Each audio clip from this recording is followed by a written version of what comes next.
பிதஅத்துனா என்ன, அதன் பாதிப்புகள், பிதஅத்து ஷிர்கில் சேர்க்குமா? பிதஆ என்றால் புதுமை, நூதனம்னு அர்த்தம். அல்லாஹ் குர்ஆன்ல சொல்றான், ஒவ்வொரு இறை தூதர்களையும் அல்லாஹ் அனுப்புறான். அப்போ நபிகள் நாயகம் சொல்றாங்க, மா குந்து பிதஅ மினர் ருசுல், இறை தூதர்களில் நான் புதுமையானவன் கிடையாது. நபிகள் நாயகம் புதுசு இல்லை, கடைசி. ரசூலா புதுசா பழசா? ரசூலா பழசை புதுப்பிக்க வந்தவங்க. லாயிலாக இல்லல்லா ஆதம் ரசூலா, லாயிலா ரசூலா மூசா ரசூலா, லாயிலா இல்லல்லா ஈசா ரசூலா, லாயிலா இல்ல இப்ராஹிம் ரசூலா மாதிரி லாயிலா இல்ல முகமது ரசூல்லா. சரியா? செய்தி பழசு, நான் ஆளு புதுசு, செய்தி பழசு. நான் புதியவன் கிடையாது இறை தூதரில் என்று நபியை நீங்கள் சொல்லுங்கள். எத்தனையோ நபிமார்கள் அனுப்பப்பட்டாங்க, கடைசி நான் தான் அப்படிங்கிறாங்க. ஆனால் ஹாத்தமுன் நபியின், எனக்கு பிறகு எந்த நபியும் கிடையாது, எனக்கு பிறகு எந்த ரசூலும் கிடையாது என்று ரசூலா சொல்கிறாங்க. சரியா? எனக்கு பிறகு எந்த நபியும் கிடையாது, எந்த ரசூலும் கிடையாது, ஆனால் கடைசி நபிமார்களின் முத்திரையானவன் என்று பெருமானார் சொல்கிறாங்க. அப்போ இறை தூதர் புதிது இல்லைன்னு சொல்லுறோம். பிதா அப்படின்னா புதுசுன்னு அர்த்தம். அப்போ பிதஅத் என்றால் இஸ்லாத்தில் புதுசு, நூதனம், அனாச்சாரம் என்று பொருள். இஸ்லாம் வந்து பழமை மார்க்கம். ஒவ்வொரு இறை தூதரும் புதுப்பிக்க வந்தாங்க. புதுப்பிக்க வந்ததில் கடைசி இறை தூதர் நபிகள் நாயகம். நபிகள் நாயகம் உயிரோடு இருக்கும்போது இந்த மார்க்கம் கம்ப்ளீட் ஆயிடுச்சு. அல் யௌம அக்மல்து லக்கும் தீனக்கும், இன்றைய தினத்தோடு இந்த மார்க்கத்தை நான் பரிபூர்ணமாக்கி விட்டேன். வ அத்மம்து அலைக்கும் நிஅமதி, என்னுடைய அருக்குடைகளெல்லாம் இந்த மனித குலத்துக்கு வழங்கிட்டேன். வ ரலீது லக்கும் இஸ்லாம தீனா, இஸ்லாத்தை நான் தீனுல் இஸ்லாத்தை மார்க்கமாக மனிதகுல வழிகாட்டியாக நான் பொருந்தி கொண்டேன்னு அல்லாஹ் முடிச்சிட்டான். நபிகள் நாயகம் உயிரோடு இருக்கும்போதே கம்ப்ளீட் ஆயிடுச்சு மார்க்கம். ஃபுல் ஆயிடுச்சில் வச்சாச்சு. இதுக்கப்புறம் இஸ்லாத்தின் பெயரால் செய்யுதுமார்கள் பார்த்தியா, தஸ்பீஹ் தொழுகை, சலாவி தொழுகை, அந்த தொழுகை, இந்த தொழுகை, இப்படி தர்கா வழிபாடு, சந்தனக்கூடு, உருஸ், அது மாதிரி வந்து யானைக்கு பின்னால் கொடியேற்றுறது, ஜெண்டா ஏற்றுறது, மௌலுது ஓதுறது, பால் காட்சிங்கிற பேரில், கிரக பிரசங்க பேரில் இல்லாத ஒன்று செய்கிறது சரிக்கா, அத்தனை பிதஅத். இஸ்லாத்தில் புதிதாக இஸ்லாம் என்ற பேரில், நன்மை என்ற பேரில் நுழைக்கப்பட்டவைகள். மன் அமில அமலன் லைஸ் அலை அம்ருனா ஃபஹருத்துன்னு ஆயிஷா அலி சொல்கிறாங்க. சஹீஹ் முஸ்லிம், சஹீஹ் புகாரி போன்ற பல கிரந்தங்களை பதிவு செய்யப்பட்டிருக்கு. யார் நம்முடைய அனுமதி இல்லாமல் ஒரு காரியத்தை இஸ்லாத்தில் செய்கிறாரோ அது மறுக்கப்படும், ரத்துன், மறுமை நாளில் தூக்கி வீசப்படும், மறுக்கப்படும். சரியா? அதே மாதிரி ரசூலுல்லாஹ் சொல்றாங்க, இன்ன அஸ்தகல் ஹதீஸி கிதாபுல்லாஹ், மிகவும் உண்மையான வார்த்தை, உண்மைக்கெல்லாம் மிக உண்மை, மொழிதலில் மிக உண்மை அல்லாஹ்வின் வேதம் கிதாபுல்லாஹ். வ அஹ்ஸனல் ஹதீ ஹதீ முஹம்மதின் ஸல்லல்லாஹு அலைஹி வஸல்லம், வழிகாட்டுதலில் மிகவும் நேர்த்தியானது, அழகான வழிகாட்டுதல் நபிகள் நாயகத்தின் வழிகாட்டுதல் அப்படின்னு ரசூலுல்லாஹ் சொல்றாங்க.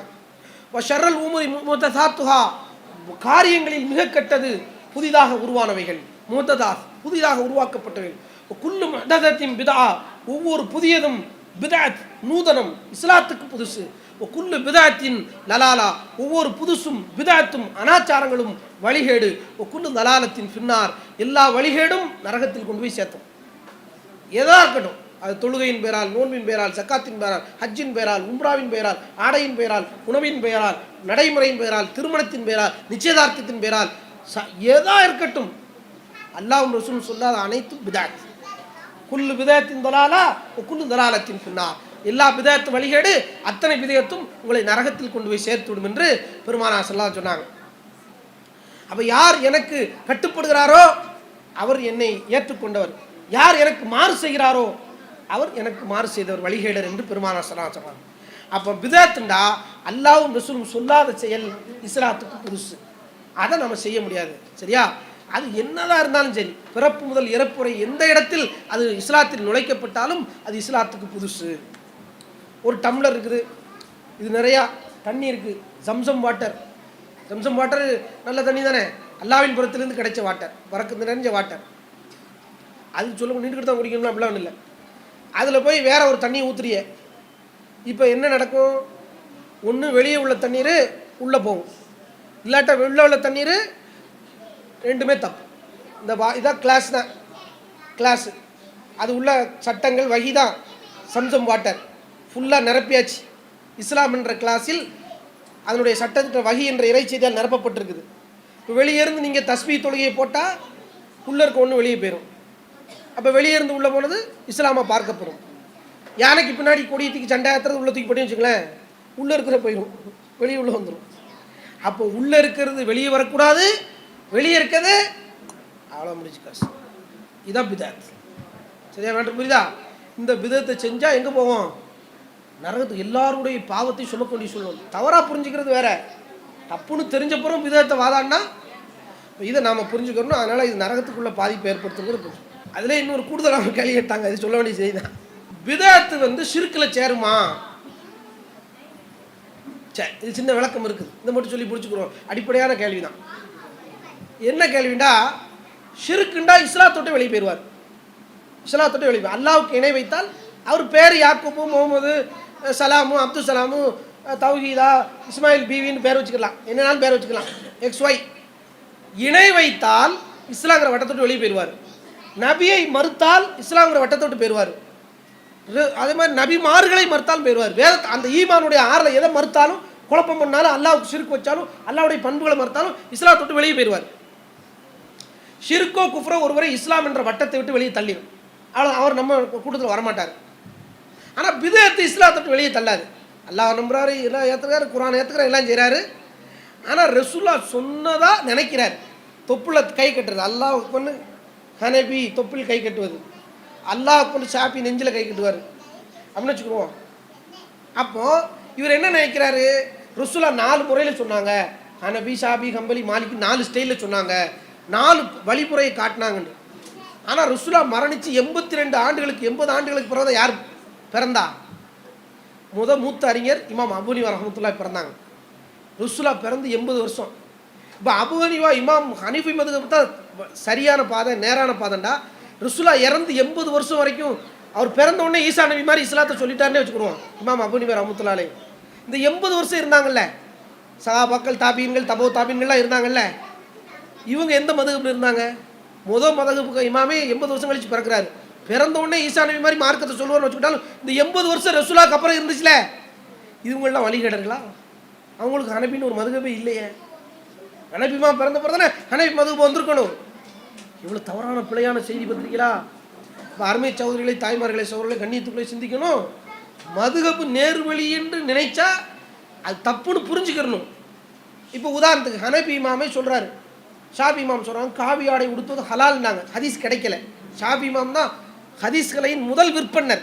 ஹதீஸ் கலைன்னு சொன்ன அறிவிப்பாளர் சொல்கிற அதை பற்றி ஆய்வு செய்த பஹ்ருல் இல்ம் கல்வி கடல் ஷாபி இமாம். யாரையும் தாழ்த்தி உயர்த்துவதற்கு இல்லை. முஸ்னது ஷாபின்னு ஹதீஸ் தோற்றுருக்குறாங்க. அல் உம்முண்டு கிதாப் தாய் என்ற பெயரில் ஒரு புத்தகம் எழுதியிருக்காங்க, நிறைய புத்தகங்கள் எழுதியிருக்கிறாங்க. அந்த இமாம் சொல்கிறாரு காவி ஆடை முதல்ல ஹலால்ன்ட்டார், ஹதீஸ் கிடைச்சோன்னா ஹராம், ஆண்களுக்கு ஹராம்னு சட்டத்தை சொல்லிட்டார். இப்போ இமாம் சொன்னாங்க அப்படின்னு சொல்லி ரசூலுல்லா சொன்னாங்க அப்படின்னு நெஞ்சில் தக்பீர் கட்டுற ஆதாரத்தை காட்டும்போது கூட இல்லை எங்களுக்கு இமாம் தான் பெருசு, தொப்புல தான் கட்டுவேன் அப்படின்னா அப்போ என்ன அர்த்தம்? ஆதாரம் காட்டிய பிறகும் ரசூலுல்லா எங்களுக்கு வேணாம், அல்லாஹ் எங்களுக்கு வேணாம், நபி வழி வேண்டாம் ஒரு முடிவெடுத்தால் இப்போ யாரை மறுக்கிற மாதிரி ஆயிடுது? அல்லாவையும் ரசூலையும் மறுக்கிற மாதிரி ஆகும். ஏற்றுக்கிட்டு புரியாமல் செய்தாரு, ஆதாரம் தெரியாமல் செய்தாருன்றா வேற. தெரிந்தும் மனம் முரண்டாக எங்கள் வாழையடி வாழையாக முன்னோர்கள் சொல்லிட்டாங்க, அப்படி செஞ்சுட்டாங்க, அதனால நான் துப்புல தான் கெட்டுவேன், ஆதாரப்பூர்வமாக குர்ஆனில் காட்டினாலும் ஹதீஸில் காட்டினாலும் எங்களுக்கு அல்லாஹ் ரசூல் தேவையில்லைன்னு ஒருவர் முடிவெடுத்தால் அது எங்கே போய் விட்டுரும்? அது எங்கே போய் விட்டுரும்? பிதத்தை என்னவா மாறிடும்? குஃப்ரா மாறும். வேதத்தையும் நபிமொழியையும் மறுக்கிற இடத்துக்கு கொண்டு போயிடும். அருமைச்சவர்களே, இதை நம்ம கவனத்தில் எடுக்கணும். தெரியாமல் பிதத்தை செய்திருந்தால் இஸ்லாத்துக்குள்ளே இருப்போம். தெரிந்து கொண்டே ஆதாரம் வந்த பிறகும் நான் இப்படித்தான் இருப்பேன் என்று முடிவெடுத்தால் அது எங்கே கொண்டு போயிடும்? அப்போ இதை நம்ம கவனத்தில் வைக்கணும். பிதத்து தெரியாமல் செய்கிறோம், ஆதாரம் இல்லாமல் செஞ்சால் அது பிதத்துங்கிற இஸ்லாத்துக்குள்ளே இருப்பார், இஸ்லாத்தோடு வெளியே போக மாட்டார். ஆனால் அந்த பிதத்தே ஆதாரம் காட்டிய பிறகும் எல்லாம் படித்த பிறகும் எல்லாம் முடிஞ்சு நான் இப்படி தான் இருப்பேன், இமாம்களை மறுக்க சொல்லலை, இமாமை ஏற்றுக்கொள்வதே நபிகள் நாயகத்தை ஏற்றுக்கொண்ட மாதிரி வந்துச்சுன்னா ஒன்று 2 நபின்னு ஆயிரும். நபி ஒரு நபி, இமாம் ஷாபி ஒரு நபி, அபு ஹனீஃபா ஒரு நபின்னு ஆயிரும். அதுவும் தப்பு. நபிகள் நாயகத்துக்கு பின்னாடி ஒரு நபி கிடையாது. அல்லது நீ நபியாவது அல்லாஹ்வுக்கு குர்ஆன் போங்க, எங்கள் இமாம் தாங்க எங்களுக்கு ஃபஸ்ட்டு அப்படின்னாருன்னா இப்போ யாரை மறுக்கிற மாதிரி ஆயிடுச்சு? அல்லாஹ் ரசூலை வேதத்தை மறுக்கிற மாதிரி ஆயிடுச்சு. அப்போ இப்போ எங்கே போயிடும்?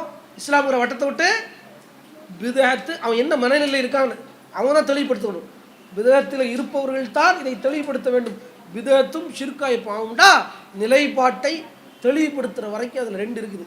இதை நம்ம புரிந்து கொண்டு பிதத்திலிருந்து முற்றுமாக விலகி ஷிர்கு பிதத்திலிருந்து விலகி பிதத்து கூட ஒரு கட்டத்தில் மறுப்பினுடைய உச்சகட்டத்தை கொண்டு போய்விடும். நாம் அதிலிருந்து அல்லாட்ட பாதுகாப்பு தேடணும்.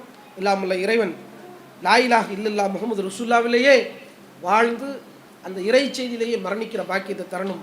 ஷிர்க் இல்லாமல் பிதஅத் இல்லாமல் நம்முடைய வாழ்க்கை முறைகளை அல்லாஹ் அமைத்துக் கொள்ளக்கூடிய நல்ல பாக்கியத்தை அல்லாஹ் நம் அனைவருக்கும் தந்தருள் புரிவானாக. வாஹிரு தவானா அல்ஹம்துலில்லாஹி ரப்பில் ஆலமீன். அஸ்ஸலாமு அலைக்கும் வரஹ்மத்துல்லாஹி வபரகாத்துஹு. இஸ்லாம் மற்றும் சமுதாய செய்திகளை அறிந்து கொள்ள தமிழ்நாடு தௌஹீத் ஜமாஅத் யூடியூப் பக்கத்தை உடனடியாக சப்ஸ்கிரைப் செய்து கொள்ளுங்கள். மேலும் பெல் பட்டனையும் கிளிக் செய்து கொள்ளுங்கள்.